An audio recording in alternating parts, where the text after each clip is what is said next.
the bars, and she's got the abs. Put them together, and they've got the gift of crab.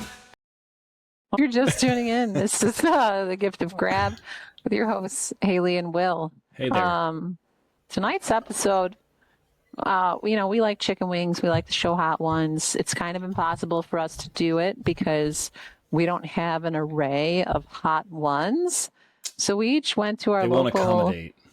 Yeah, we went to our local wing distributor, if you will. And I we will. each got this. I'll allow it. I will. I am Will. The spiciest one on their level. And we're gonna cover some hot takes. We got a lot of good ones from you guys, and we're excited to get into them, share our thoughts, and hopefully open the discussion for everybody to kind of give us feedback. So, Will? Yeah. No, I actually, on that note, I would love it if, like, after you listen, either comment on, whatever weird promo we put out after the episode, whatever clip out of context we take from here, or I'm on Spotify or whatever, YouTube. Let us know what you think, because there's some really good stuff that came from you guys on here. So I'm just gonna lead us off. Brilliant. My first one here has to do with my wings in particular, because I only have Buffalo Wild Wings near me. We don't have a lot going on. We're not, we're not the place that like Haley, where the wings are named after, up there in Buffalo. So I have to make do with what I have. I also eat like a child. Therefore, I have boneless wings. Get out of here. And No, you don't. And I think that's fine.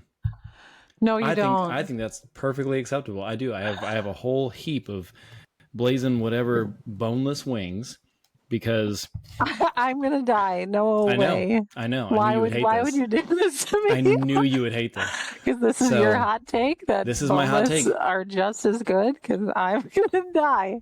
I don't know. I don't know what just as good. Good is such a subjective thing, but I think so. When I eat wing, you're superior. We get it. You've got Suicidal from Jay's Wing and Stuff or something there, like down the street from you. I think that so right here, I've got just a bite full of breading and chicken and sauce, and that's all I need. I don't need a bunch of bones. I don't need to suck it off the bone. I'm here for a little bit of flavor. You are a child, chicken. And it's just like chicken nuggets with. I like chicken nuggets with some sauce on there. Hey, yeah, so these are heavily undersauced. The hottest I ever go at Buffalo Wild Wings is the mango habanero. I have eaten regular wings before. There's a place here called Swig and Swine that does dry rub wings that are really good. I didn't feel like getting my hands dirty or going through the hassle of it. So I'm like, you know what? I can just stick a fork in this and then shove it in my mouth and see how it goes. So am I allowed to use blue cheese, or is this strictly just sauce? I don't know. I don't get anything with it. All right. So I'm just going full wing. All right. Are we supposed to eat one now? I guess that's a hot take. So now we eat. All right.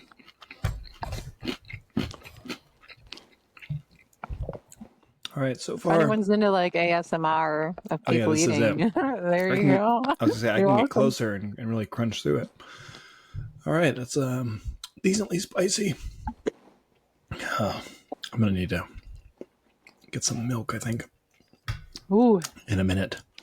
So yours is Suicidal. Do you know what blend you've got there of peppers and flavor? Ghost pepper.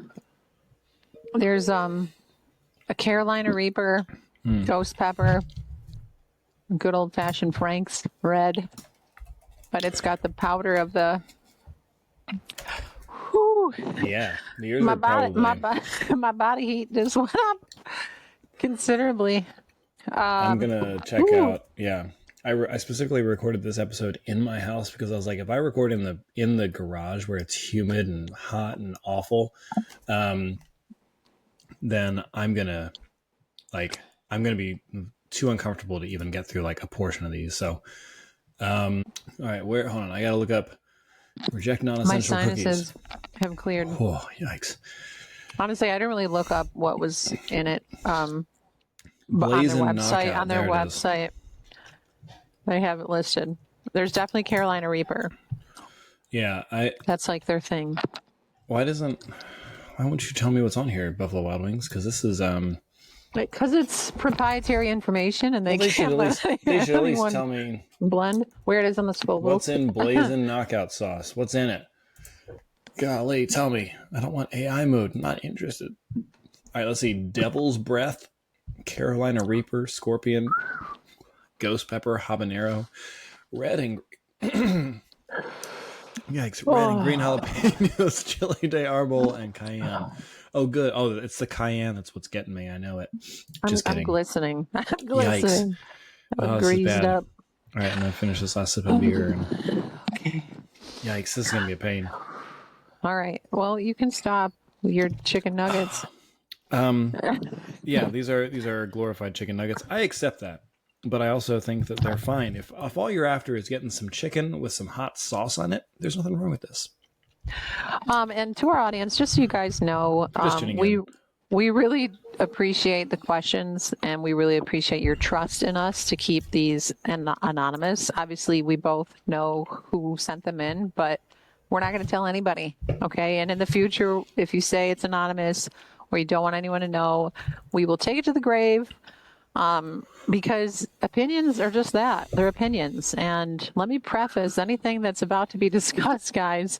It's just my opinion or just Will's opinion, and it doesn't have to be your own, and you don't have to get upset about it. Yeah. We look forward to the discussion. Our DMs are always open. Please, send us the feedback. If you have a different opinion than we share, we'd love to hear it. So we're hoping this is what's the a saying? good spicy episode. It's opinions are like a-holes. Everybody's got one, and they all stink. So, yep. My lips. Yep. I'm already kind of my red in lips this, red? but They're a little redder. a little They're redder. a little redder. Sheesh. Whew. I'm hot. Sheesh, Okay. as the kids say. We're going to get our younger audience in with that one. Okay. All right. Ugh. This one. I like this one. Let's hear it. Some comp results are dodgy and should be reviewed or removed. Now, I agree. Yeah. I agree completely, especially for video contests. And it's hard because, Ricardo does a good job of getting the whole world involved in Super Series, but Yeah. humidity, a well-seasoned implement, plates that aren't calibrated or haven't been weighed and are chipped and maybe not the exact weight. There's all these things that kind of go into it that could skew the results. And some results are straight up dodgy. Like you have these contests with a small group of people, they're all friends. Somebody can tell them, oh yeah, I weighed 180 this morning, or okay, good enough for me, I'll write it down. Like, full well stuff like that's probably happening. And GSI, as far as that's concerned, like, it's a knock bar. There's kind of no question. Like, okay, you hit it. It works, but there's also variables that go into those results. So Yeah. I mean, there are lockout for sure. Lockout lifts, I think, are definitely more of the controversial side of things, where it's like, did he hold it? Was that should that have been called down? Yeah, and at the Arnold, like, even in person. I literally saw a guy, I won't say his name, doing an axle bar deadlift on the stage, straight up rested it on his legs. And the judge is only in one spot. So she probably couldn't see what I saw, like ground level looking up and like seeing it full well from the side, like, holy shit, that's, and it's stuff like that, like these small little things where I wouldn't have called it, but I'm not the judge, and you got to respect the judge's call ultimately. So that's like, ugh. Yeah. Well, so that's the thing. So you got to eat, the judges have especially in those like large scale events, right, where everyone's in person, everyone's doing it. They have a big job. They have a lot to look for. There's only one of them. So I think, and this isn't a hot take, I think most people agree with this, is that we need to have more than one judge. A front and a side minimum. There needs to be at least two. One front, one side.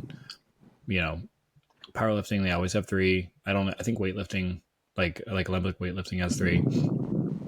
Where you've got the two side judges and the one front judge, and it's like, yeah, I know. I'm not looking forward to this other chicken nugget, but yeah. So I think that in person comps, we need to have more judges, and the virtual comps, like, yeah, I feel like there's a lot of variability in what gets called good and what doesn't, because we don't have.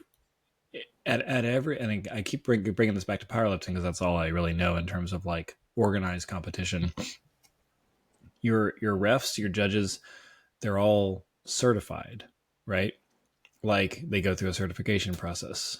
You can't just be, oh, hey, you're not lifting today. Do you want to come judge? It's like you've gone through and you know the standards. You've been certified that you are going to uphold. Like that's a real legitimate judge's standard, and I don't know that any federation has that.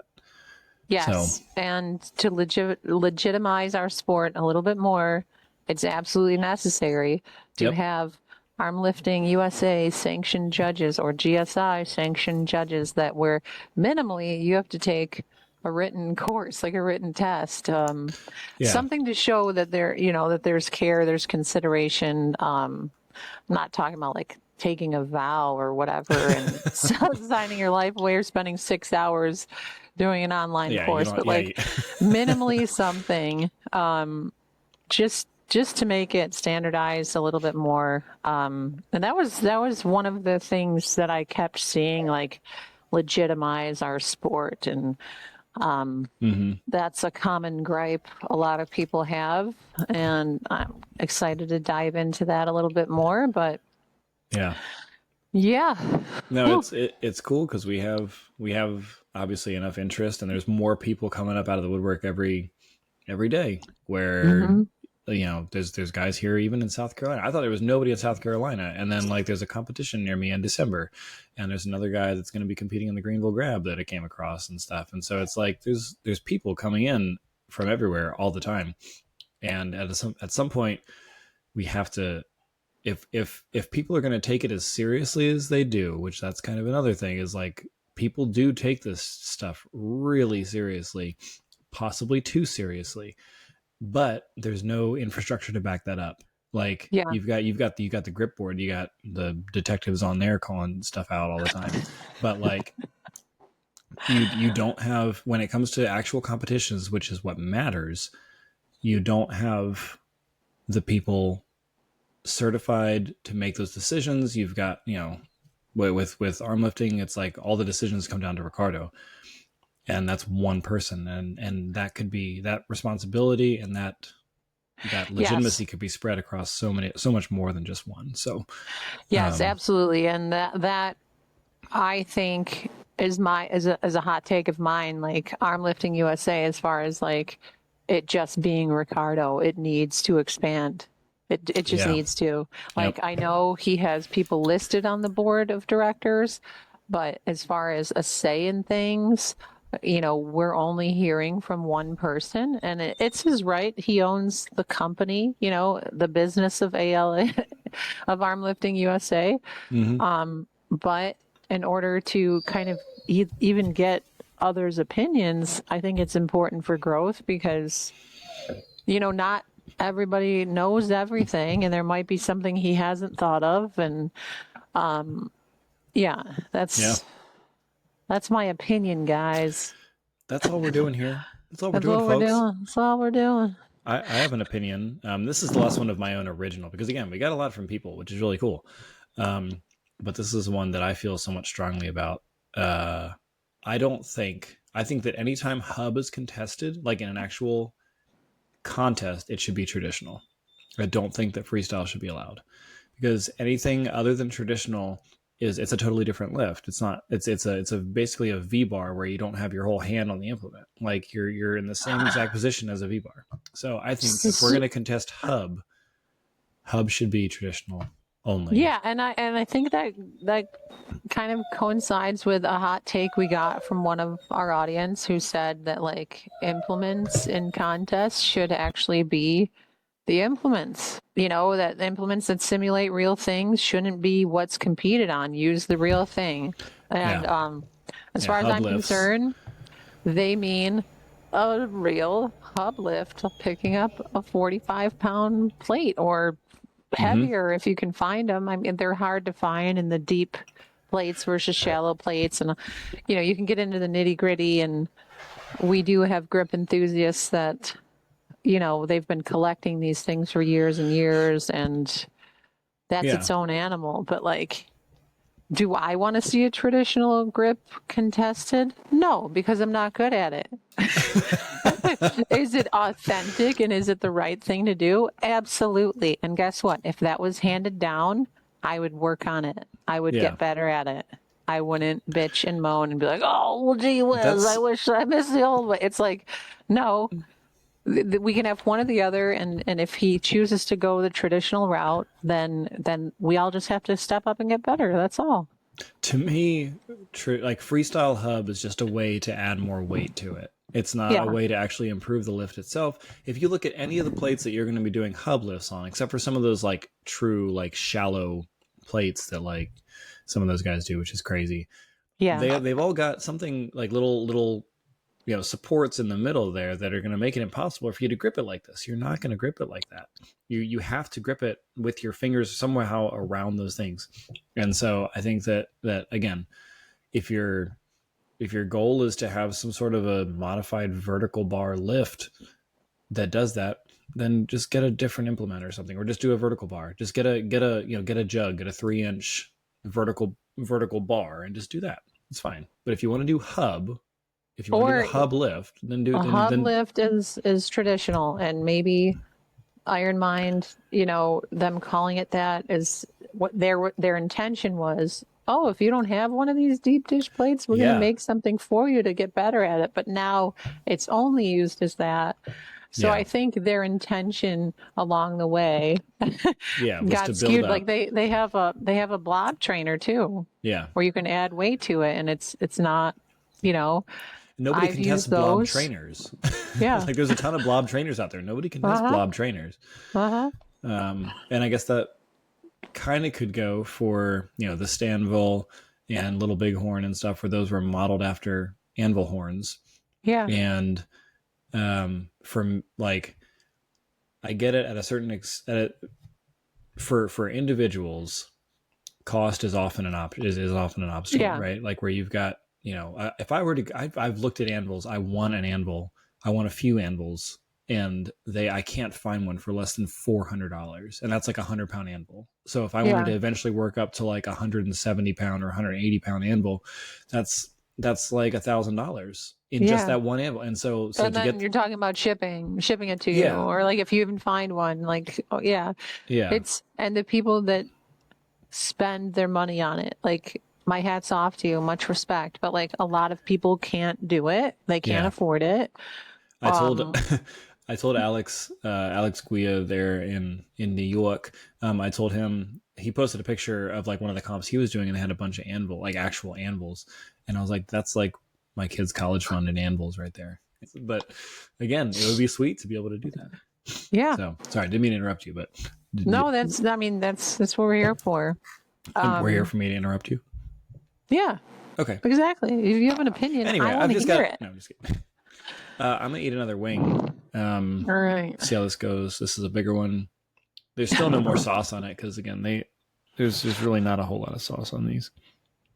But I guess they don't need much. They don't need much because it's all sopped into your breading. That's right. It's all soaked in here. It's all soaked into my breading. Chicken nugget. Oh my god! I can't believe you. I'm so let down, but like honestly, it tracks for you. I don't know. It just makes sense. I don't get my fingers dirty.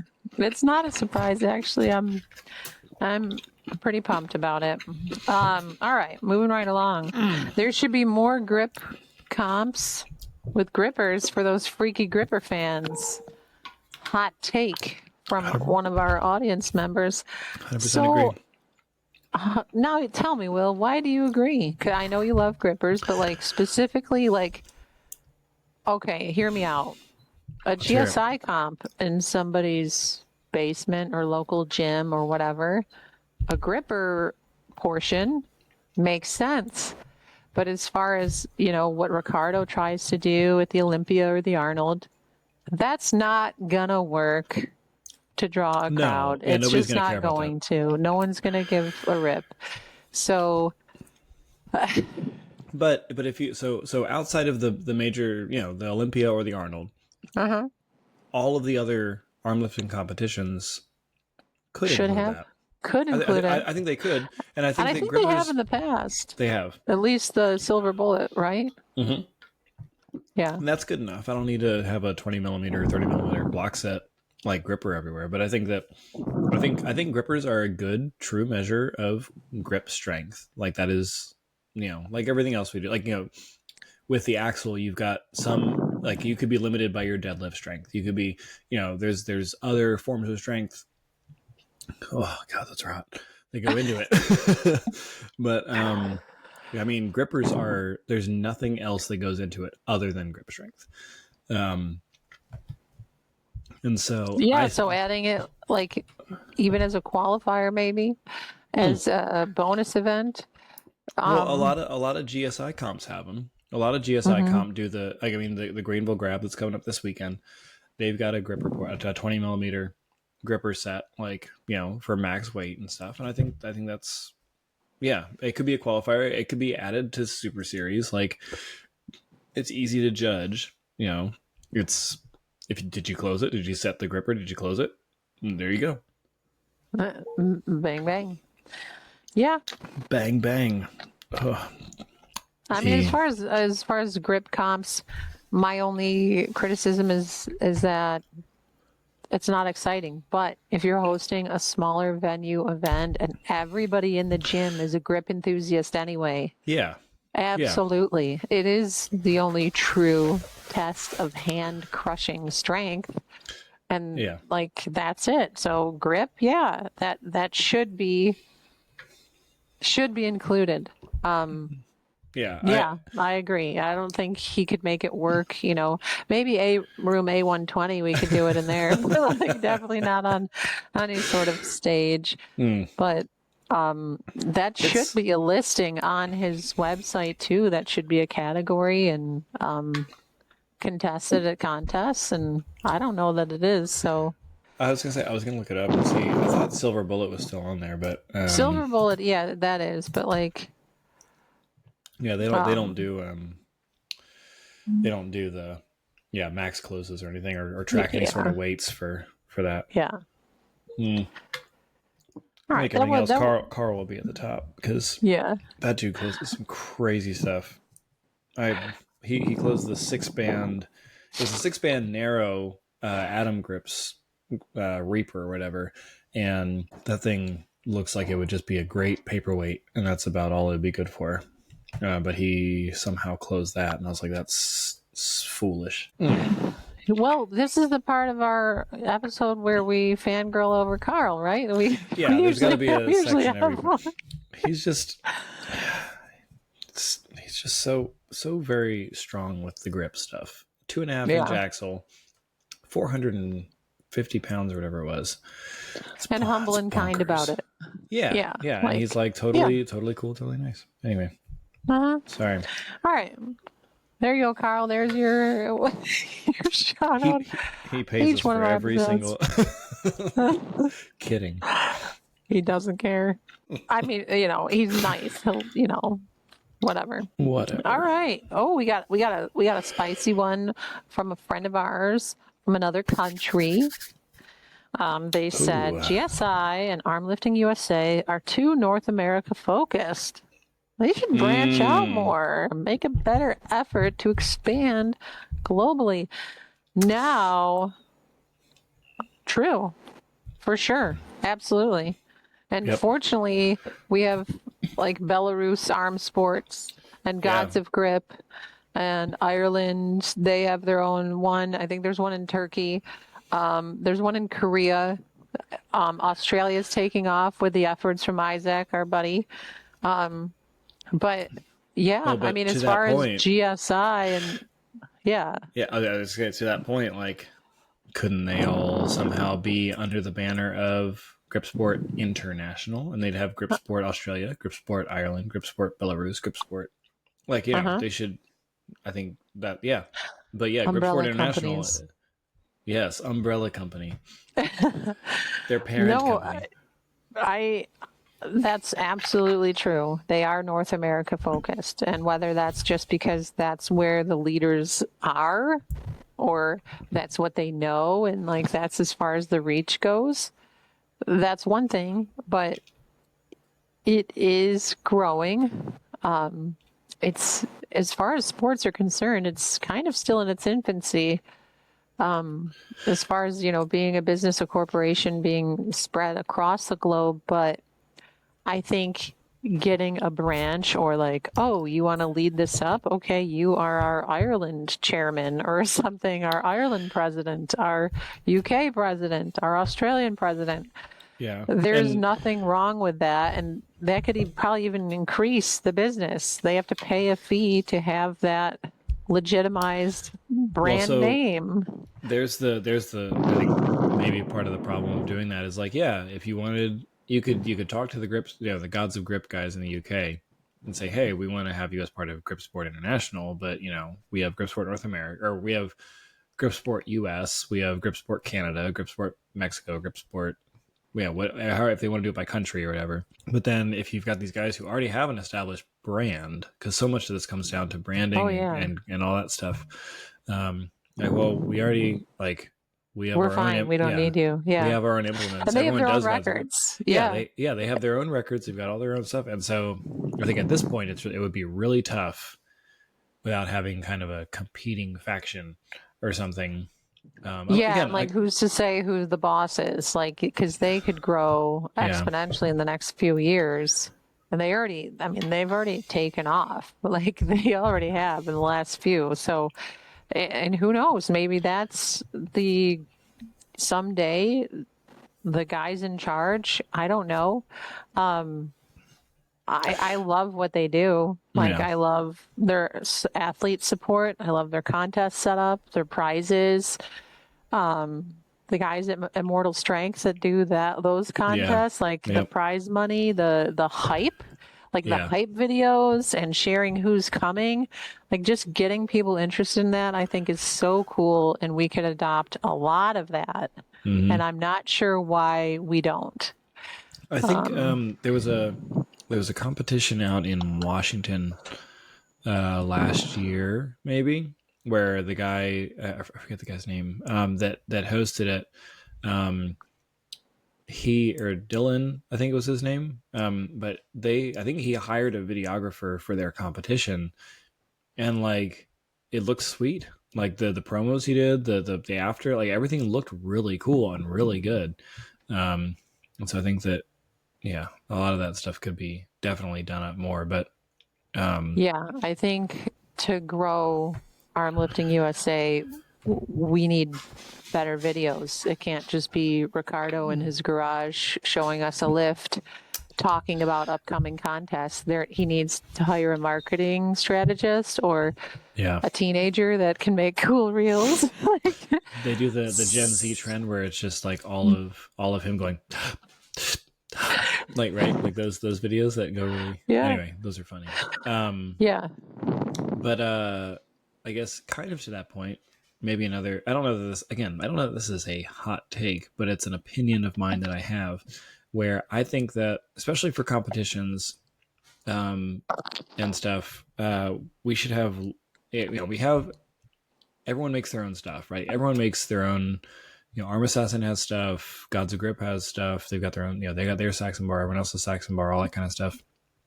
Rogue.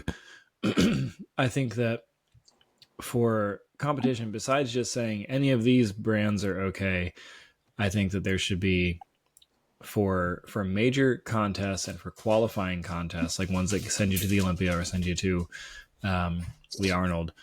there needs to be like measured. You need to use this. Yeah, there needs to be specification, like actual written specifications, like with tolerances, right? Where you say, hey, not every Saxon bar is going to be exactly 3 inches by 4 inches, but it can be 3.25 inches by whatever, and still be within whatever tolerance they want to give. And so I think that is another necessary step towards legitimacy, is having not just the implement and the motions, but the size and tolerances of those implements written down. Even this is gonna get bad. even companies like Stanowitz or Armasassin or whatever, these guys are making them themselves. So to say that like one isn't going to be a little bit off of the other, or not the exact same weight, size, grip, like they're all different, and that's the beauty of it. Like, it's not a mass produced. These are men making them for all of us, and even if they are close, like you said, a scale in between these numbers, and you're going to be good. Like, that's my entire job is testing things and finding what's within tolerance. And can I pass this? Is this safe enough to move through? Okay, no, it's not. And it could be a hair off, and we kind of have to start over and scrap it because of safety. And so I'm all for that personally. But again, that goes into expanding, and he needs a bigger team, and GSI needs a bigger team. And, we have these guys that are wonderful, like Eric, Jed, Ricardo. Yeah. They have such a passion for it and for growing it, but they need help. Yeah. It can't just be them making the rules, calling the shots. Because there's not enough hours in the day. I don't know, especially if it keeps growing. That was one of the things that I worked on when I was like really early on into the sport. I haven't really worked on it since, because it didn't seem like there was a lot of interest. But it was like, tag on it. Your database? Yeah, where it was a database, but it also, it was like a scoring platform for Armlifting USA, where it's like, okay, we can have all this stuff linked together, where all the venues have if they've registered, they show up and they select which venue they are. If the lifters have registered, they exist as a member ID, all that kind of stuff, and it builds on itself. Oh, why is it the more that I'm talking, the worse this gets? Because are you having water? That makes it worse. Oh, okay. You should switch to milk or beer. Well, I'm out of beer, so anyway, but it was a thing that basically could be built on and would grow and would scale with as members increase, as locations increased, as events increased, and it would make record keeping really easy. It would make all this stuff really easy, but because the sport is growing as is and all this kind of stuff, it was kind of like, you don't really need that. It's working like it is. I don't want to break anything. Which I get, but at the same time, I'm like, you need to plan for this kind of stuff. Like, you're not going to be able to do all this forever. You're not. And no man is an island, and he can't keep up with all of this on his own. And, like, I know I remember when you brought it up, and I was like, that's a great idea. And, like, it's still a great idea, but you got to have people buy into it. Yeah. And there's outdated information on that page. And so these are all the things. Yeah, like a bigger team is necessary to make our sport grow. But yeah,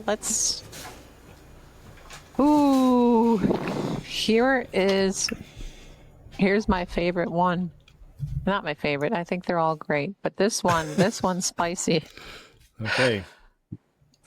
Ricardo should stop calling them pro athletes if they're not getting paid. Oh.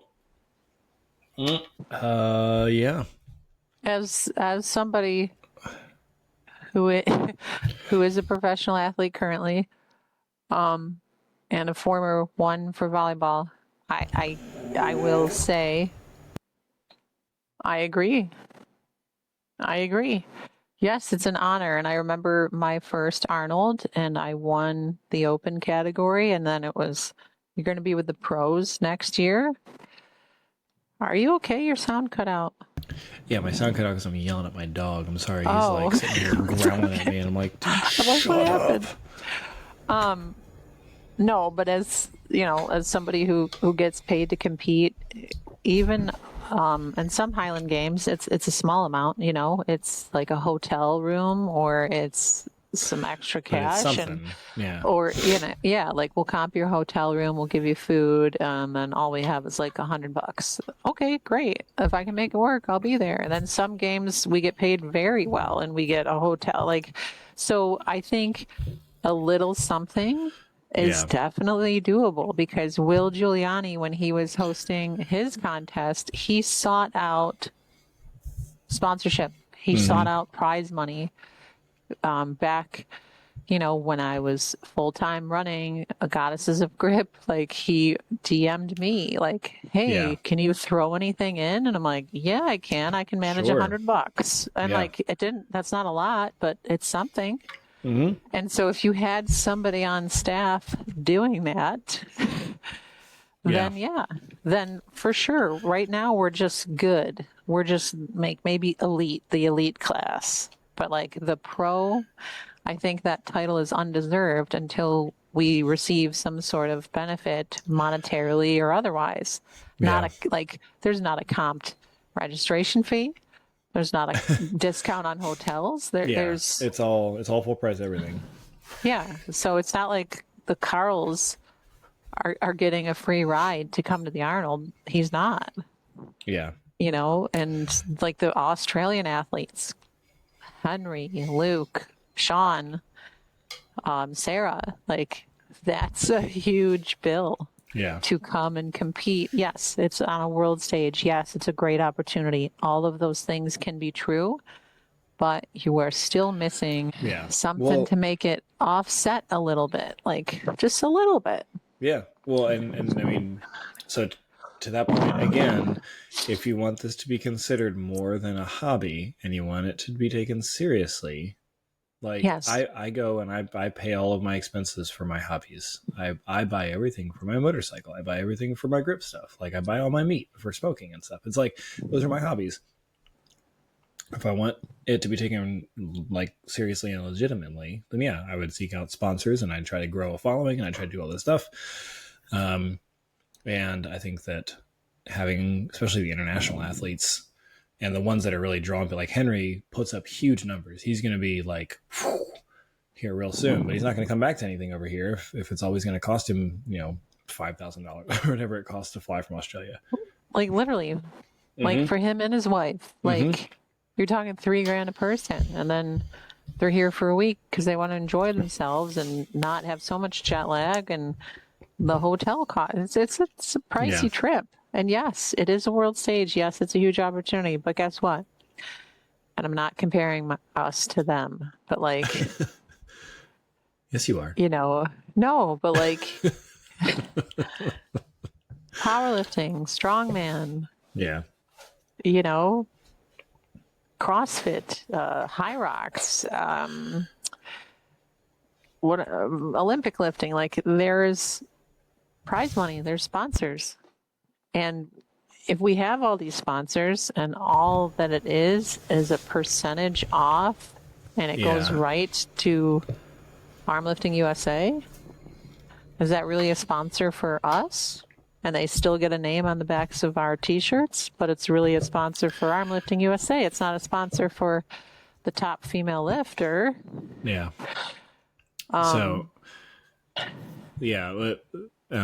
Two thoughts. One was like when I worked at camp, like in between in the summers in college and stuff, we always used to joke that we were like, we were professional, whatever task we were doing. Like, if it was like if we were working the rock wall or if we were canoeing, like, oh, I'm a professional canoeer because we were getting paid to do it. Yeah. And, it was obviously joking, we're professional canoers, but because we were getting paid to do that task, we were like, yeah, we're pros. And yeah, I agree with your statement earlier about, we are, or you are good or elite but maybe not pros because there's no consideration there, right? Yeah. To use a legal term. But yeah. And the other, Yeah, and I don't even remember who sent that one in, but like I agree. Like, and I think that is one of the things, you know, that the grip enthusiasts on the grip board kind of bring up a lot is like, you know, whether or not it's a joke title, like I don't think that's right. I don't think that, you know, that because then you're dismissing everyone's hard work that worked to get to that point. yeah, So there is some cachet with that title, yeah, and maybe that's how he spins it. Oh, these are our pros, and like the it's more Arnold of Leopold is like, oh, okay, great, yeah. yeah. I do think that, to your point, I think that there are a lot more people who are looking or who have contributed for sponsorships for different events and kind of recognize that as like a way to do it. Like I know that Zach contributes a bunch of stuff for like Oh yeah. from the grip show. He Oh, sponsors a and lot he of did, stuff. yeah, And all the way to Isaac's competition in Australia, which yeah, is so cool. yeah. So and then we've sponsored our first competition as the Sad Little Sausages for the Greenville Grab. So I think we threw a little bit of prize money in there or something. But they were already a huge list of sponsors and a huge list of prizes from various things within that. And so I think the community is coming together to try to make it worth everyone's while and to try to make it For fun our and do that local kind of thing. contests. Yeah, for local contests, and that needs to, I think, translate up to We need the big yeah, leagues for sure. Because that's what I mean. That's what everyone's trying to get to, right? Yeah, the importance of a board or like at least a group of people to make the effort. Like honestly, I would do it. And Ricardo, if you ever listen to our show, I'm not sure that you do, but if you do, I'd be more than happy to ask for sponsors and prize money for these bigger contests Yeah. and to reach out to people because I don't mind bothering nobody. Worst they can say I'll is make no. it worthwhile. Yeah, like Las Vegas is expensive. No problem asking for money to make it. Especially when you got a gambling problem. Especially when Uno is going to be introduced gosh, at the yeah. tables. Gonna be there all night. Yep. Oh, I missed my competition. Where are you? It's 8 in the morning. 8 in the morning? There's no way. I've been here for 13 hours playing Uno. It's like the lotus flowers. Yeah. You know, you just lose track of all time and space. Anyway, sorry, this is just one more little aside. We had a group of Brazilians like that would come and play. Like they would come do like a soccer camp or whatever at this camp that I worked at in college. And they taught us how to play Brazilian Uno. And there were a bunch of like extra rules in there and stuff. But it was like so fun. Like if someone played a 7, you couldn't talk until another 7 was played. And like all this kind of stuff. And it was a blast. And I wish I could remember all the rules because it made Uno just so much better. So you can probably Google it.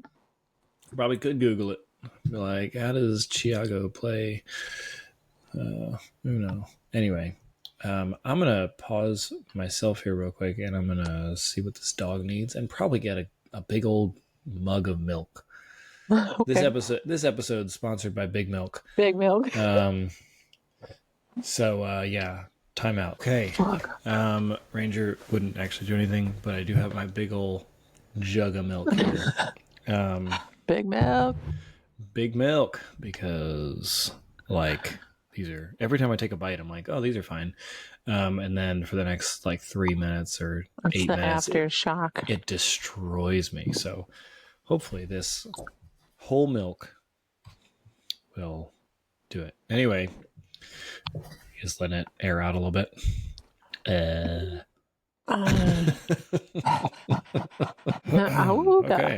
Awooga, indeed. All right. What's did we cover that one? Yeah, I think so. All right, what's next? Who's one person you find overrated? Overrated. Are we live? We are live, yeah. We're we back. so back? We're so back. We're so back. Who's one person you find overrated? Oh God, guys, you really hit us. You hit us right in the. Yeah. I don't know. So, I'll say it, Ben Gelper. I was gonna say, like, yeah, it's definitely Ben Gelper. You shut up already. So the thing with him is, I don't know if he is like, he's got a lot of followers, He's got a lot of people that comment on his posts about how impressive the stuff he does is, and a lot of the stuff he does is Very pretty impressive. Mm-hmm. However, when it comes to like competitions, like it doesn't seem to play out that way. And so, you know, he's stronger than me. I'm not gonna say that I'm like, I can do what he does, but like at the same time, it's like if you can't back it up when it actually counts, when it's in a competition, like Doesn't I count. just Yeah. I don't. And if you won't compete because one time you got butt hurt that somebody cut weight Uh-huh. within the rules, like it's like Within the rule. Yeah, within the yeah, rules. Like it's he not like as they're set, the yeah 24-hour weigh-in, all of that, like as the rules stand right now, he was well within the rules, and people yeah have been doing it forever. As far as yeah weight class sports are concerned, this all isn't the new. time. This is Yeah, not new. People kill themselves in sauna suits and need IV therapy. Like this is not new. Complaining about it because you got beat is so ridiculous, and that is yeah, just the biggest bitch move I've ever heard of in my life. Because there are people that they're practice performers. yeah, Okay. yeah. I have hit like hub for me. Like I have crushed it in my own garage. Mm-hmm. Came down to Super Series and I got 25 kgs when I was like, what the hell? I was Yeah, expecting I was expecting 30 plus. 35. Yeah, Yeah. yeah, So I'm like, okay, any given Sunday, like shit can happen and I can't be mad about it. And it's like, okay, that's not what I was hoping, but that's what happened today. yeah, And you kind of, some people get the yips when they're performing and they don't do as well. And I do. mm-hmm. I definitely do. And there are people that are solid and they are just training and they can handle anything you throw at them, Yeah, and they perform under pressure and they have a champion's mindset and they're not complaining. And when they lose, it's not Devin Lee's fault. yeah, yeah, It's their own fault. It's okay. Well, next time I need to do this better and I need to be prepared and I need to be prepared for anything possible that some pro strongman might cut weight, because guess what? They're so good at cutting weight mm-hmm. that a 250-pound guy could be 210 by the Yeah. time it's game day. And so to broaden it back up a little bit, like when I think of all the people who are at the top of grip sport, like it's mostly, I mean, all the people who are at the top competition wise are also doing cool things outside of competition, like Carl with his one-handed 300-pound axle. That's Yeah, bonkers. that's That's super insane. cool. And Tammy has done a lot of really cool stuff outside of competition with like the blob stuff she's been able to do. Yeah. I think she can she can live significantly more on a blob than I can. And And like and so like the inch dump, like yeah. But they back it up in working competition. exactly. They And she's come a champion through and through. And like anything she touches, you know, she's just great at. And like I didn't participate in the Super Series one because yeah. I health problems and stuff. But I did look at the results, and these numbers are growing from just about every woman on that list. I didn't pay Yeah. attention to the guys because, unless they're my friend, I don't really care. Yeah. But You're not looking to see where you would place in those instances. yeah, like Yeah. exactly. So it's just like, okay, the women are killing it. Yeah. And these numbers, like Ashley Sterling had a crazy high hub. Like, What did she do? something I want to say like 45 or something? 60 something pounds, 60, 63. I don't know. Nice. It was bonkers where I was like, oh shit. Damn girl. Because like her Yeah. other lifts were good, but they weren't like, they didn't blow anyone out of the water. But I'm pretty sure she had the overall best hub lift. I want to say. Of So all the like women? of all the women, I want to, don't that's pretty quote good. me. Maybe Tammy's was higher, but We can look But it I up, want to say Ashley Sterling had it, and I was just like, holy shnikes. yeah. Could I have done that? No, I haven't been training it. So, like, it's a moot point. Like, hats off to her, killing it. I believe think- she's heading out to the Shaw, so. Yeah, that'll be good. I think there's also a difference, and whether or not there should or shouldn't be, I don't know. But what makes the overrated part important is, I think, the rating that person gives themselves, right? Like, you've got, again, to go back to our answer, Ben Galper, he's very, like, 12 grip world records or whatever, self-proclaimed, and like this, the amount of confidence that comes with that, and the self, self upping, whatever, braggadociousness, contributes to the overrated part of that. Like, I don't know that there are any other gripsters who are out there that I would say are even promoting overrated. themselves that hard. Yeah. I think it's really hard to say because, like, there's Jalen. I feel like he's out there talking about King of Pinch and stuff, but again, he is good at pinch grip stuff, and so he does end up backing that up in competition. he might have blocked me again because, like, I don't see him even on, like, my For You page. Like, I usually see like even other grippers, like I'll see their stuff even. Yeah. I don't see him at all. But he does have an insane pinch grip and like those key pinch lifts and like just that's a very specific thing. And like, if you're confident enough to say I am the king of this, then like you've put in the work to get there. Yeah. Like, I always feel like a sense of imposter syndrome. Like, I can't be proud of my accomplishments because there's always more to go. Yeah. What's that? Actually, I think I saw it before, and then my wife just shared it with me again, where it's like, I can't celebrate my accomplishments because in my head there was like an obligation to achieve it, and so it's like that same kind of thing where it's like you set out for the goal, and then when you hit it, it's like okay, I need a new one. Thing. Yeah, now what? So what's next? Exactly. Yeah. So yeah, but but like also. On the same token, maybe I am a little jealous of the level of confidence those people have to just celebrate it. And like people like Tammy and Sarah, they're not out there like I'm the fucking best, even though they are. They're not out there doing like it's just like look what I can do today, and like they're constantly pushing themselves and each other and all of us for that matter.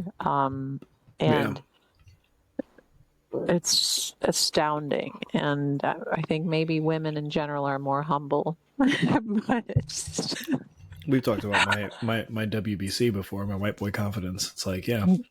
I think in general, men are just more confident with their abilities, whether or not it's backed up by anything at all or not. But look, I think I can do but that. we can agree on that guy. Yeah, amen. The milk is better than water, that's for sure. There you go. There you go. Big milk. Big milk. Arm lifting is way more clicky than people think. Honestly, I feel like it's blatantly obvious that it's clicky. It's blatant. Yeah, once you get into it, for sure. And it's not a geography thing. It's like you go to these bigger contests, you see the same people, who's all sitting together, who's avoiding who.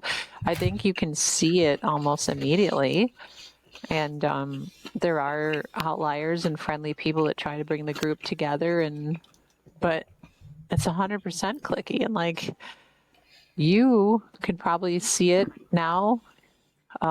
Your first Arnold competing as a pro and just seeing certain groups of guys and the newer ones and who's talking to the old heads and who's... Yeah, I mean, I think... I don't think it's a problem. I just think it is what it is. No, definitely. I mean, people have their friend groups, right? And that ends up... Oh, all right, hold on. More milk. Oh, yeah, this is I made a mistake. I got too confident and ate 2 in a row. You did. The last one was pretty big. Yikes. Man, at least I don't have any bones to deal with, though. No bones about it. No bones about it.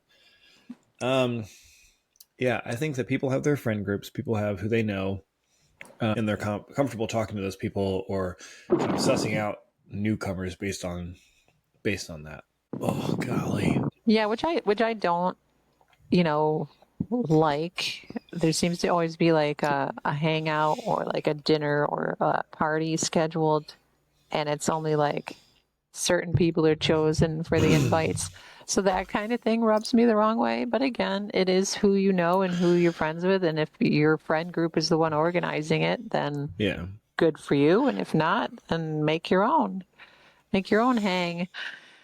At least invite everybody and then tell the ones you don't like that it's a costume party when it isn't, you know? Like, at least do that. At least make sure everyone's Minimum. included. Yeah.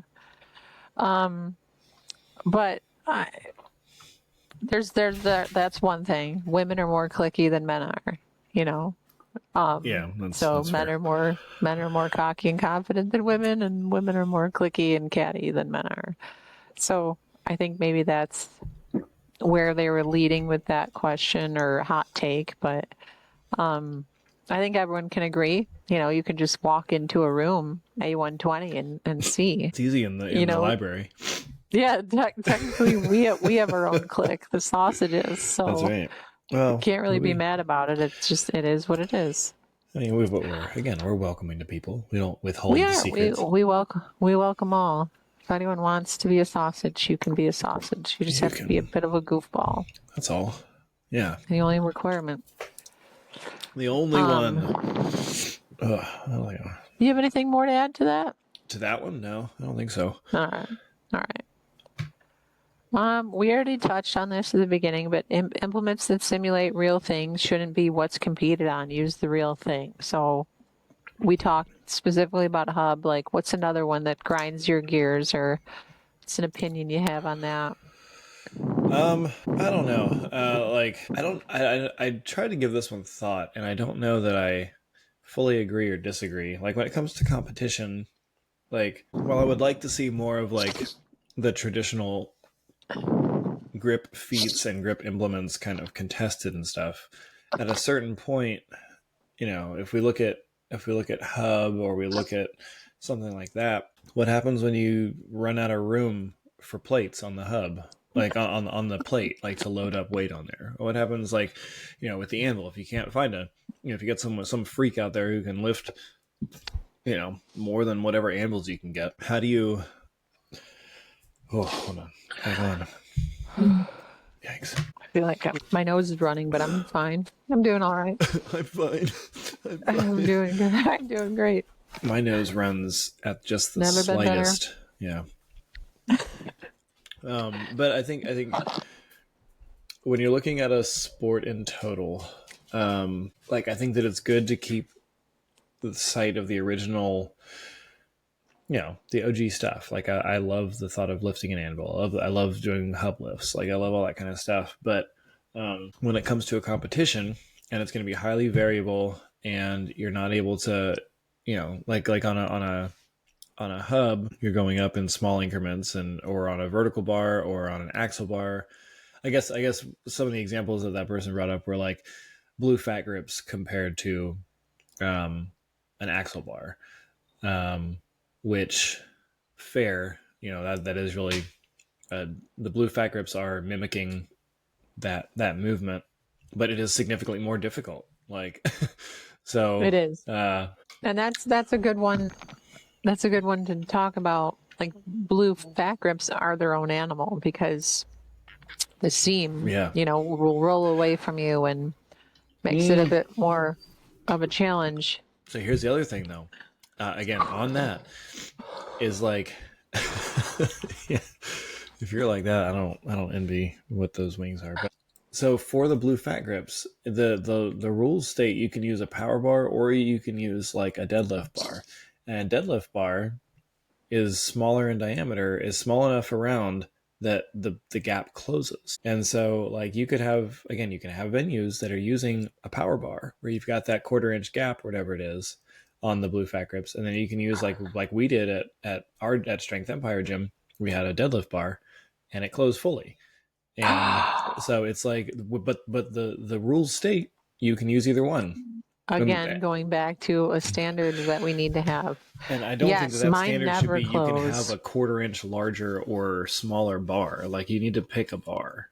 Like, you can't have You can't No, have it it needs be to be a either bar. or. Yes, that's what I mean. Like you need to, because if mine closed, I'd be happy as a clam. Feel like I could do maybe not a lot more, but Oh yeah, a little more. I pulled easily in the Super Series last year. I pulled easily what I was like struggling to pull in my Practice. practice. Like Yeah. and yeah, I didn't have a great prep, so it's not like, oh yeah, everything just clicked. It's like, no, I think that little that quarter inch really actually did That's help a interesting. bit. I didn't even know that. Like my gym used a power bar. Yeah, most Like people have power bars. when I went to the compound, and they hosted the arm lifting contest. It was always a power bar. It was he was very by the book though. Like we had specific calibrated plates. Yeah, I mean, calibrated Like plates are great. I yeah, think and those should always like be we used. weighed the collars and down to everything. And I don't know that a lot of gyms do that, or that's like a guesstimate. But again, standardization is huge and should be considered because that is an advantage. Like having those things Yeah, closed is definitely an advantage. Like even feeling it open at all is like, oh, I'm yeah, gonna lose it. because Like, you gotta rotate the bar or whatever, and yeah. yeah, So no, I think that in that sense, yeah, like if blue fat grips is supposed to be a thick bar lift, then it needs to be the same thickness for everybody. yeah, Like, so whether or not you should only contest, we'll call them like, I don't know, fixed implements, right? Like where you've got your Saxon bar, you've got, because then what do you say to things like the Napalm Nightmare? Like, that's mimicking a Saxon bar, but it's still a yeah. pin. Like anything on a pin, I feel like becomes not legitimate in that instance. It's like, no, unless it's unless it's like a vertical bar thing, but then you're like, no, just pick up a heavy sledgehammer or something. I don't know. So there's like those things where, Pin height too. yeah, well, pin height, yeah, I think that is standardized at, it's supposed to be 15 inches for, Supposed to be, but like with video contests and stuff yeah, like that, how do you really determine yeah, what people are that's, using, what people are buying? yeah, because the Grip Genie pins are 18. So that's why I always stand up on plates. But anyways, it's not because I'm short. Anywho, I'm a normal sized moving person. along. Yeah, what's the next one? Armlifting USA versus GSI is so divided. Could the leaders ever reconcile and work together? Not knowing. I mean, I would say no. I Well, what would would that look say like? I would say they should for like world championship consideration because you know you can win one and then you can win the other, and which has more weight depends on if you're talking to a grip sport enthusiast or somebody that knows the big festivals. So, Yeah. but I don't, from what I know and what I've heard, this is all hearsay, so I don't actually know personally, but I don't think the leaders get along. And that's why it is kind of separate. Like Armlifting USA created its own, through Ode, he created his own branch because he wanted his own way of doing things, and it wasn't. Yeah. It's just like the way USA Powerlifting and then USAPL, WPRF, like all these federations pop up because they don't like the one they're in and they want to make one. Yeah. And I think that happens with all sports. Like strongman is strongman core or USS strongman. So there are two there. And I guess to that point, like, was it Federalist 53 where James Madison said that like factions are kind of inevitable? But it's like, yeah, people are going to have their own opinions, and then they're going to seek out people that share those opinions and want to do things the way that they're doing it and stuff like that. So, and I don't think that there's inherently anything wrong with having GSI and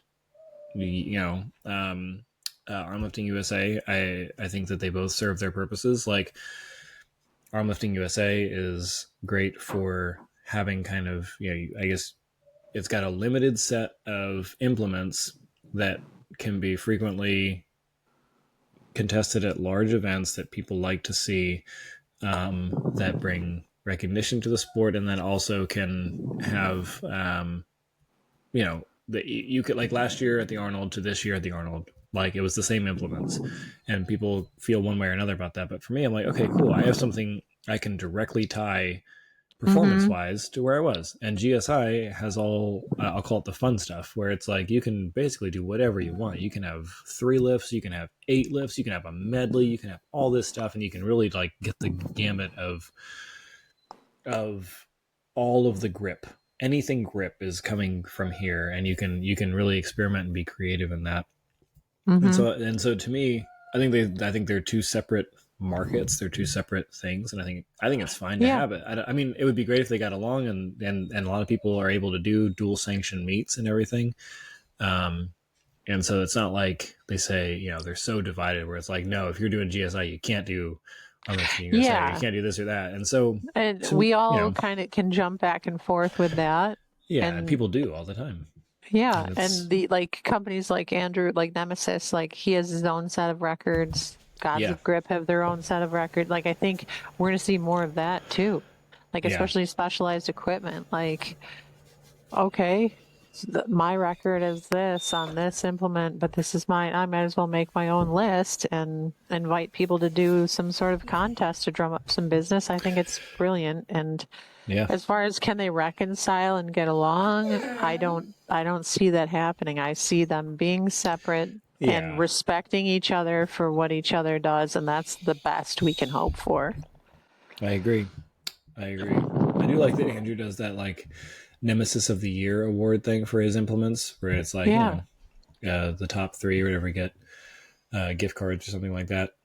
I think it's a cool way to promote your stuff and promote the sport and stuff too. Is like, hey, come see what you can do on this. Like he's got, I think right now it's like the rolling thumber and the crimp plate. And I feel like there's another one or 2 that are out there for records and stuff that he tracks. But yeah, people tracking their own implements, I think is really cool too. So, everyone serves a purpose in this crazy grip universe. Yeah, and I think the comment that went with it, and it wasn't a question for us to tackle, it was just their hot take, was AUSA is good about getting on big stages at big comps, but it lacks variety. And that's, to your point what you're just talking about. GSI is great at variety and cash prizes. Yeah. And yes, kudos to GSI for, again, getting cash prizes, getting prizes, getting sponsorship, either when it's local or what, but just saying, okay, we're hosting X, Y, and Z, reaching out to people like Zach, throw something in the ring, and he's very generous with that, and more of that could happen, and it doesn't on one side and it does the other. I think in my head the comparison between the 2 is always like kind of the city mouse country mouse story and stuff, where like Armlifting USA is the city mouse and GSI is the country mouse, where they're all about like the simple, like not simple stuff, but like it feels a lot more like grassroots, I think. Grassroots or purist, whatever buzzword phrase you want to put in there, but like absolutely it is. It is. Those guys are on the grip board. They chat all day long. They're finding new ways to test this, to do that. See who's cheating. Well, just kidding. they're really into it, and they're really passionate about it, and it's very different from, I'm going to do a vertical lift, a Saxon bar, and an axle, and that's all I'm going to train because I know my goals are the big shows.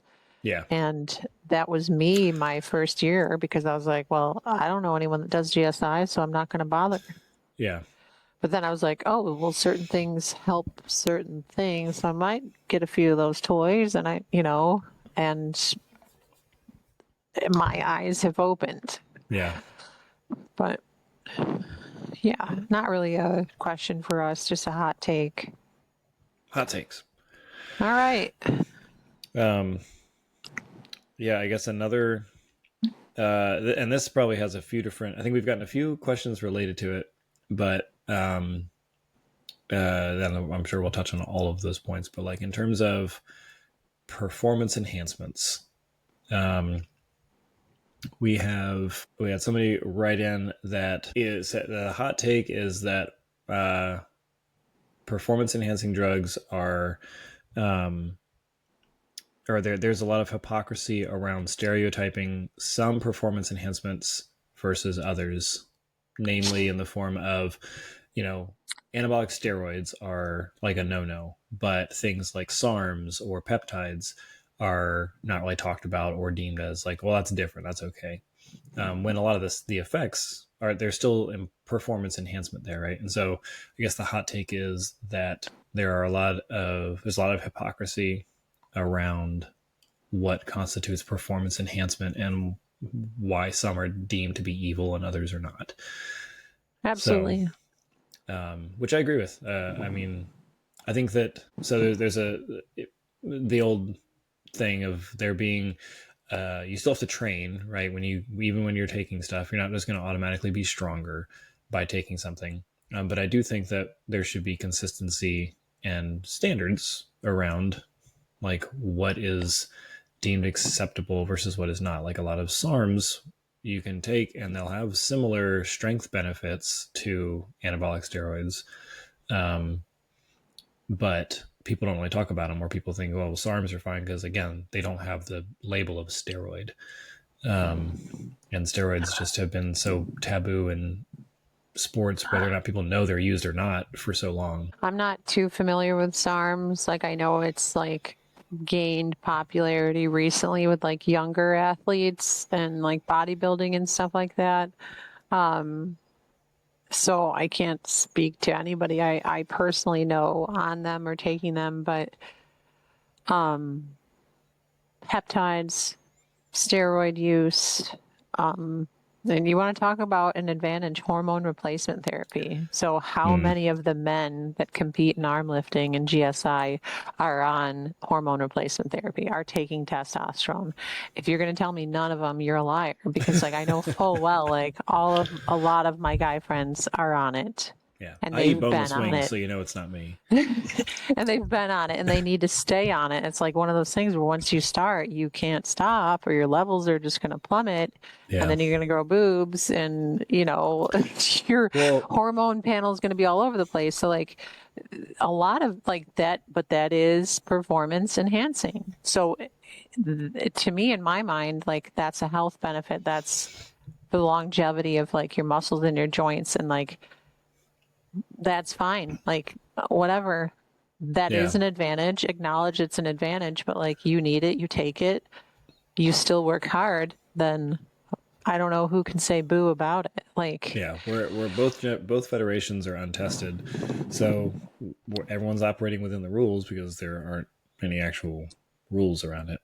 And I hope people understand that, who have asked us or have made these comments, that like drug testing is extremely expensive. Mm-hmm.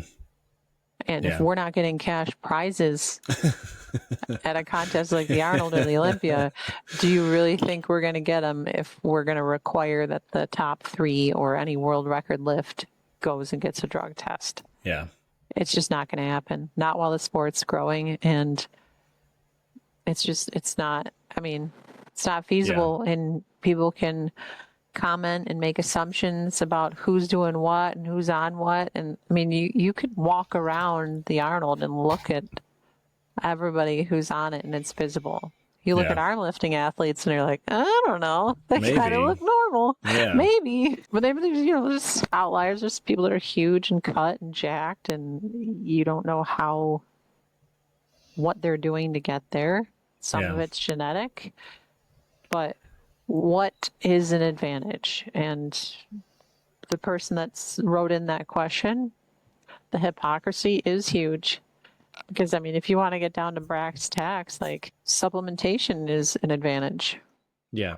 There are people that can't afford vitamins and creatine and IV therapy and ice baths, saunas, infrared, acupuncture, a chiropractor. Like there are advantages, and you can do whatever you want to do within your power to make yourself do your best.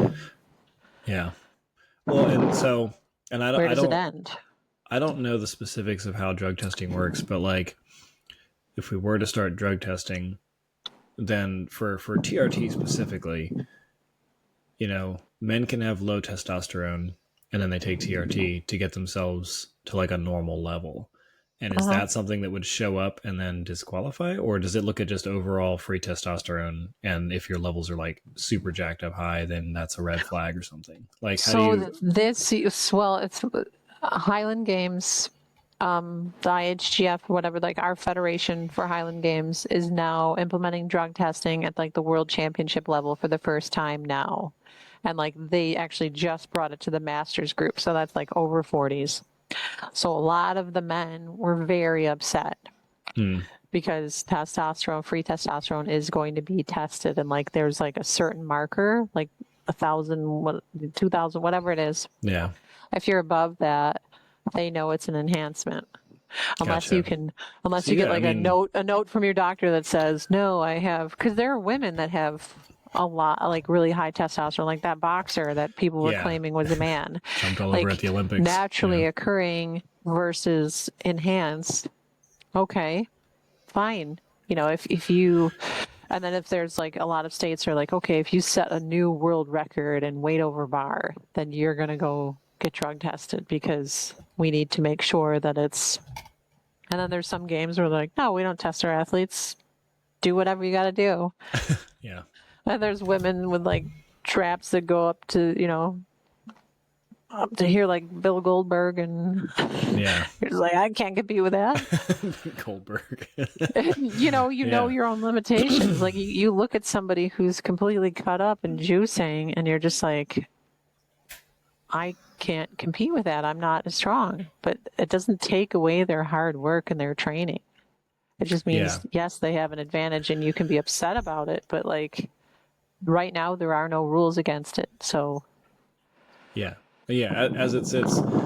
Yeah. And I don't, at least this question, I think wasn't necessarily around the rules. It was more around the people's perception of it, and the judgment that comes from. I know. I think I'm molding several of our questions now. Yeah, I mean the topics of, I feel like, the topics of performance enhancements is always big in strength sports, and kind of how to best manage that. And I don't know. I guess powerlifting has they just go with WADA. Because Pancho was saying that on one of the episodes where he was like, the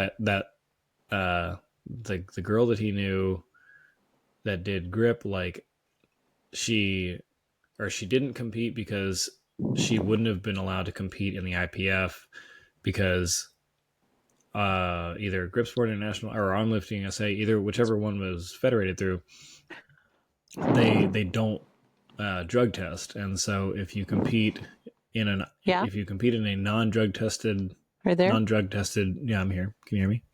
Yeah. If you compete in a non-drug tested federation or sport, you are ineligible to compete in IPF meets for like some amount of time or whatever. So like she didn't compete in grip because it's untested. And so I think a lot of those places are just really strict about what they accept and the stuff you have to go through. So, and I think SARMs show up on there, like, they have a list of everything, and it's all pretty much standard. It's like, hey, unless you're like totally natural, you're going to get, tested for something. And not for nothing, like when you watch the Olympics and you watch some of these track and field throwers or these weightlifters, and full well as an athlete that they have taken a cycle of something, that they have gotten help from something and they are off and they are clean for X amount of time for testing purposes.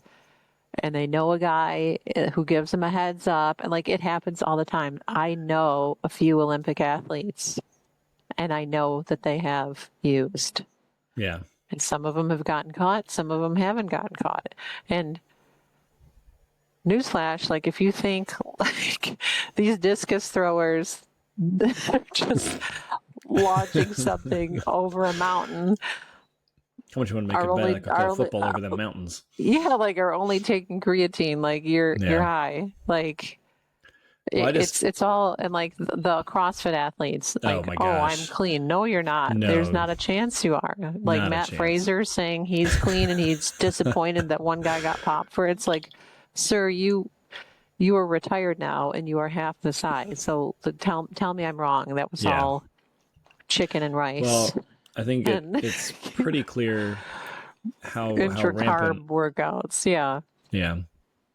I think it's pretty clear how rampant drug usage is in arm lifting and grip sport in general, because there are so many people who are stronger than me. And I think that's really the main indicator. It's got to be the only. Yeah, it's got to be the only. That's the only factor that I can figure, is that they're obviously all. It's weird that everyone's taking the steroids, so it's a real problem in the community. I will say I like the comment we got, like world records should be tested. Like sure, yeah. Maybe we minimize it to that, and so it's not everybody, because that would just be, you'd have to pay out of your own pocket for that kind of P-test. Because I know Ricardo's not going to cover it. So if people are asking for that, they better be willing to, put some money up, because it is so pricey. And a new world record, okay, there's an asterisk next to your name, or I mean, but we need a governing body. Yeah, we need we can't ask for this right now, not in this stage of our sport. Yeah. Unfortunately. Do I think it's fair? I know full well that there are some women that have taken steroids that are competing against me. Does it bother me? Honestly, it doesn't. It just makes me go, they have an advantage, so what can I do to be better? What can I do to get better at XYZ? Oh, well, they're within my reach and they're taking stuff. Okay, what can I do? I have a number of health problems. Like I can't take them. I can't take steroids because I'm on a biologic. Like a lot of them get processed through your liver and kidneys, and like I'll die. Like I literally can't. So small price to pay for. Yeah, if somebody wants to say that about me, just know that I'm flattered. So, like, but it's. Yeah, I don't. Right now, we cannot do it, and if people push for it, they better be willing to go along with the ramifications for it. And our write-in hot take about the hypocrisy is definitely huge, and there are a lot of people that only think, "Oh, well, she got there, he got there," just because they're taking tests or they're taking what's a man steroid. D-ball, trenbolone. These are pro hormones still a thing? Do people still do pro hormones, or have those been like replaced with SARMs now? I think they've been replaced with SARMs. But pro hormones are in certain peptides. They're hormone replacement therapy, HGH, these are all advantages. Hyperbaric chambers, they're IV therapy, peptide therapy, infrared saunas. These are all advantages. So which one are you going to be pissed about? And if so, work your ass off, get better, and realize that he's going to keep trying to bring in athletes from all over the place. And some of these athletes are going to be on gear, and they're going to be way bigger and way stronger than all of you. And you either rise to the occasion or you get pissed off and quit. So you don't really have many options. Saslavai. I said that to a German person one time. Where I how'd it said go? it. They tried to correct me because I said, well, Saslavai, and they said, oh no, it's a c'est la vie. I said, no, I know, I'm aware. I just I know. said it wrong on purpose because it's more fun that way. And they didn't think it was funny. They didn't. They were like, oh, okay. You're willfully an idiot. Yes. It's fun to pronounce stuff wrong and offend It is. cultures. Yeah. They weren't French. What do they care? They care. Just Germans. It's the Germans. Sprechen Sie Deutsch. Sprechen Sie Deutsch, friends? Hallo, meine Freunde. Sehr falsch. Wie geht's? Respect. What are your thoughts on pro strong men and strong women being able to easily break records that the best of the best arm lifters work so hard to get? I mean, I don't know that I have a problem with it. It doesn't bother me that happens because again, they're working in another strength sport, and grip is a big part of strongman, and so I think it makes sense. There's carryover, and then it's like someone deciding to get into a new sport that they're also really good at because of previous sport experience. So, like, it's frustrating to know, like, as people join and strong people join, to know that you're moving that much further down the rungs. So that part sucks. But at the same time, it's like, yeah, that tracks. That makes sense. It makes, and I think adding more strong men and strong women to the sport can only help grow the sport. Like like I keep begging a few of my friends who are pro strong men and strong women, like, you need to come, please. You're going to be there anyway. You're going to be at the Arnold anyway. Like, just come. Literally, he'd love to have you. Like, come to Olympia. You're going to be a world's strongest man. Okay.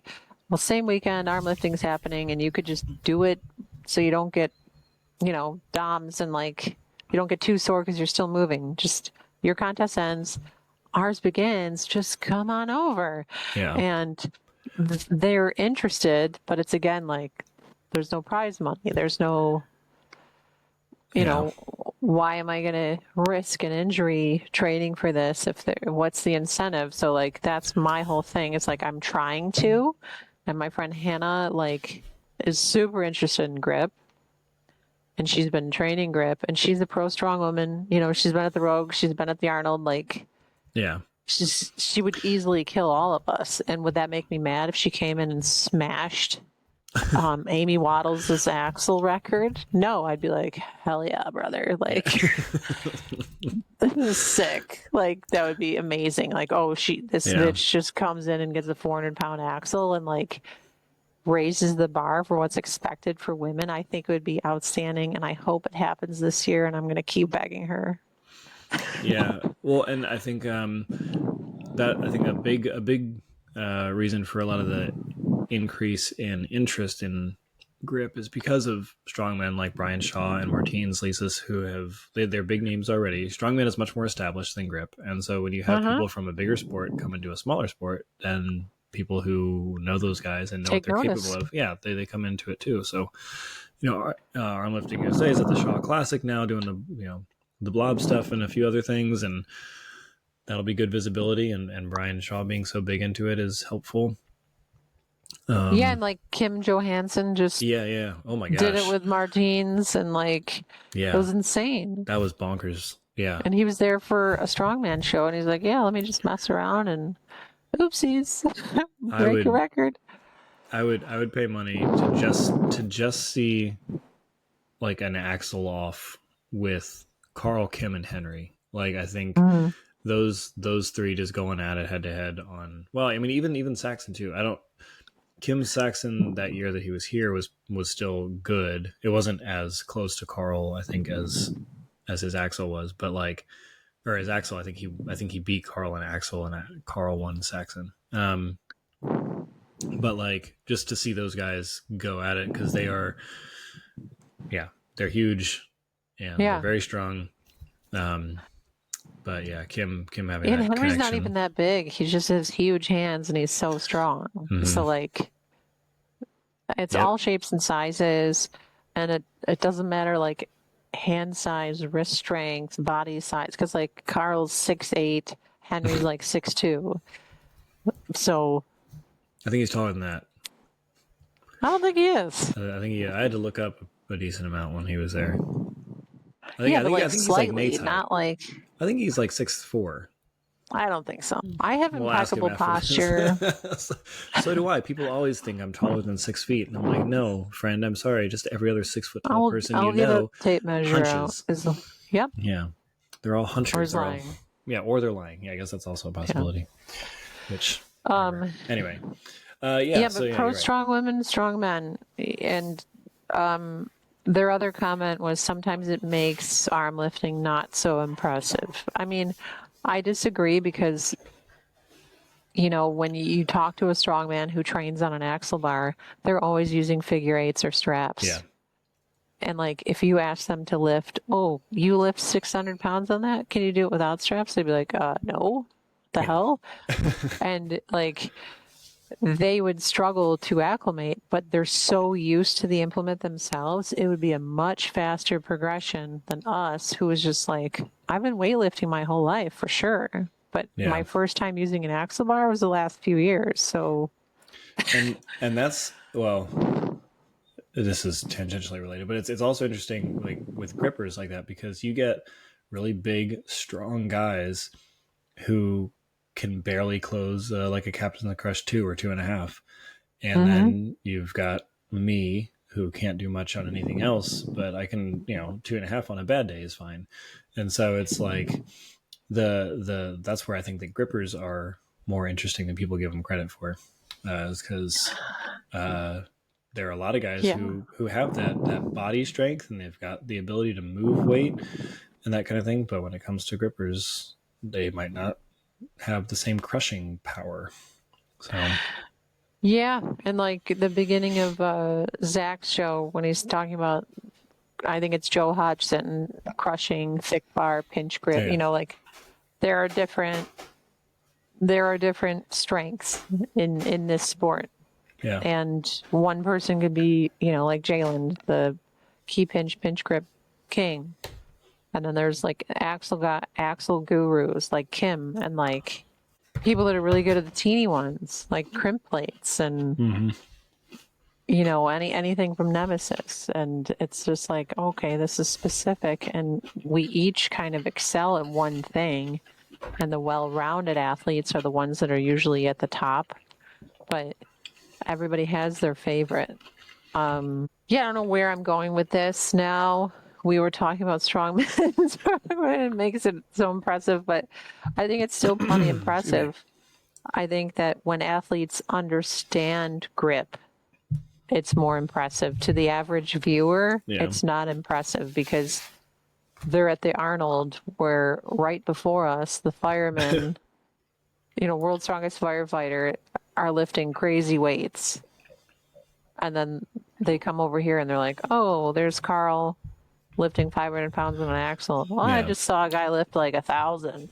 Yeah. No big deal, because they don't understand the difference. That's a really big guy. He should be able to do more weight than that. And that's where it stops. Yeah. So, I think that's a little bit more nuanced to that comment. I think arm lifting is impressive. I just think visually it's not as fun as strongmen. It's a lot more fun than powerlifting. Ugh. God, powerlifting is so boring to watch. It's so boring to watch. And Olympic lifting is more exciting because at least, they're moving it above their head. They're getting under it. Yeah. And, I think those are all of the ones I grabbed. I think that's all. I think that's all of them, right? I would love to do an episode like this again, though. Just have it kind of be our thing. Like if anyone want the airing of the grievances, like maybe around Christmas time, we can do a Festivus episode. Feats of strength and airing of grievances. Yeah. That would be a blast. Yeah. Yeah. I mean, I think that we covered a lot of the big ones that I've talked about with other people. Yeah. So and some new ones. So as the sport grows, I'm sure that we'll have more to complain about. more gripes, more airing of grievances, more conversations that need to be had, and hopefully Well, this does open up the conversation of yes, there needs to be a way forward to either increase participation, viewership, sponsorship, legitimacy, whatever you want to call it. We need more people in leadership roles and more opinions being heard. So yeah, and more openness to change, I think, and yeah, to improvement. But yeah, in terms of this episode, I'd just like to quote the great Black Eyed Pea, Will I Am, and say that people are addicted to the drama, only attracted to things that'll bring the trauma. And that is why we like to do these things. And it's fun to talk about. yeah. I had fun trying to figure out, what's annoying and what's not, and what solutions are out there for some of the stuff that people think sucks. So, and our hot takes. And I didn't make it through all my wings because I'm afraid that I would hate myself if I continued to eat them. I got 10. I made it through, I guess, 5. I feel like I ate more than 5, but I ate 5 too, but I ate before I started talking to you because I was hungry. yeah, I was pretty hungry. I couldn't wait. These are not significantly hotter than the mango habanero ones. They're a bit hotter, but like flavor wise, they're pretty similar. And with a lot of the spicy ones, you kind of lose flavor for the heat. Like you don't even notice. Like, oh, that's a great sauce because it's like, okay. There's Fun still. fact. Oh yes. I was a judge at the National Wing Festival. Well. For 2 years, so I know my stuff. Well, clearly, this was a mistake for me to get boneless Buffalo Wild Wings in front of one of Buffalo's premier wing judges. I forgive you. I have no shame about it. I just, it is no, what I it mean, is. I feel like a lot of people like boneless wings. It's just like maybe it's chicken just nugget. maybe it's from where I am. Like I just can't because like I'll just people will disown me. Like they're not even like. The only place you can get a boneless wing around here is like at Applebee's. Yeah. Like it's just not a thing, and kids get them. Yeah, it's a completely different experience. There's breading all over it, and it's just a big chicken nugget with sauce on it, and I recognize that. But again, I don't necessarily care to mess with all the bones and the skin and fat and stuff. Yeah, I like the crispiness. There's Pittsburgh, Pennsylvania. Shout out to Pittsburgh. PA. But you guys have a big issue with your chicken wings. They bread their chicken wings and then fry them. The bone-in chicken wings? Yeah, and you order them and like they come out like Kentucky Fried Chicken. I mean, fried chicken's a thing, but yeah, it's not cool. Hot take. The last hot take for it. Pittsburgh, get your shit together. Keep shit together. Well, like I went to school there, so it's like my first time I got wings. I was like, "Are you kidding me? What the hell is this?" This is not what I signed up for. Not at all. They also boil their hot dogs there. Ugh. Yeah. Gross. I don't really like. All they're known for is fries on stuff. Otherwise, their food is trash. Sorry, you can come for me in my DMs, Pittsburgh. I don't really care. I don't know if we have anybody in Pittsburgh. Not gonna convince me. Good. Yeah, I'll look at the demographics, but I don't think so. See ya, suckers. All right. Deuces, players. Anyway, if you're just tuning in, this is, I think, the end of our hot takes, hot ones. Our hot takes, hot ones. And if you guys agree with anything we've said, we'd love to hear it. If you disagree, we would love to hear it.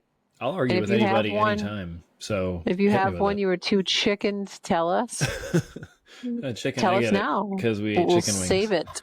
We'll save it for the next one. Also, we've thrown around the idea of doing a not gonna lie link. If that helps you guys open up more for serious hot takes, total anonymity. So let us know if let us know if you'd be down for that instead. Yep. And we'll let it rip. Oh yeah, brother. All right. Hell yeah, brothers. Grabber Brethren. gang. Brethren. All right, until the next time. Amanda Bynes. Yeah. Brethren. Was that a She's a Man? She's a man. Yeah. Yeah. Okay. Yeah. Brothers, brethren. Brethren? Yeah. 12th night. All right. Okay. Bye. Bye. We love you.